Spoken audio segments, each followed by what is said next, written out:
Hello viewers, welcome to IT System Admin and Information Technology Learning Tutorial channel for you.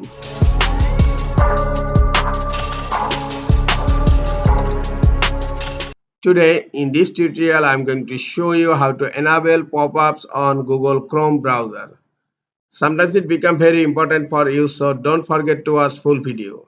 To enable pop-ups on Google Chrome browser, go to your Google Chrome browser and click on three dot icon on upper right corner and then click on settings.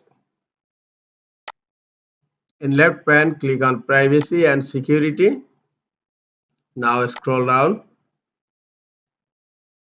click on site settings, scroll down again.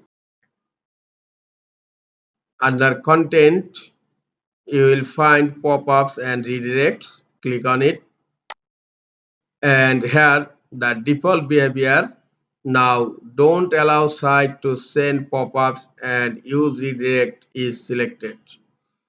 Just click on site can send pop-ups and use redirect.